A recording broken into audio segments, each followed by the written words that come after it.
Hey, what's going on again, world? It is me, your people's grower, your friendly neighborhood community farmer, Farmer Fredo, just checking in again. So, you've been growing throughout the year, now we're into the month of March.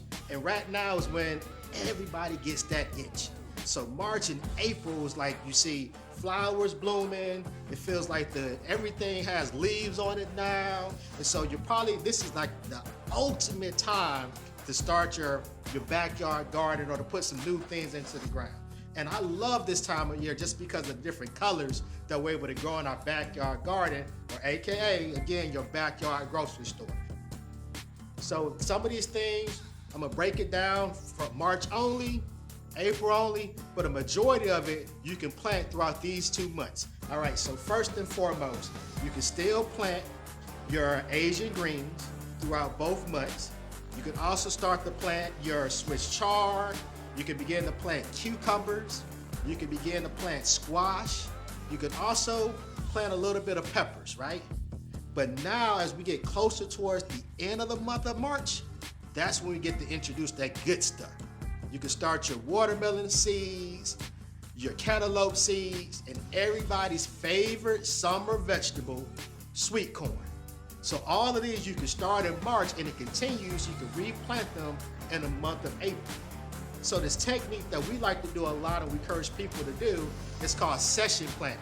So this is where every 2 to 3 weeks after your first planting, you come back and plant the same thing 2 or 3 weeks later, and you keep that cycle going throughout the month of April. So if you do this correctly, you should have 3 plants of sweet corn, 3 plants of squash, 3 plants of beans, 3 plants of your cucumbers. And what this does, it helps you have a continuous harvest to eat off of going into the summer months. So again, this is just some basic things that you can do. So my tip for you is really about water conservation. So as we're getting ready to prepare for like the harvest or get ready to prepare for these seeds to grow, just like I said at the beginning of the year, it's very important that you continuously keep water at the roots of your plants and keep the soil moist. Because as the temperature gets hotter, the ground is going to dry out quicker. And we all know what's that one thing that plants need to grow? Water. So just making sure that you pay attention to that. And then the second tip that I have for you, especially going into April, everybody should have a small composting system, because a vital thing for your plants to grow is having healthy soil.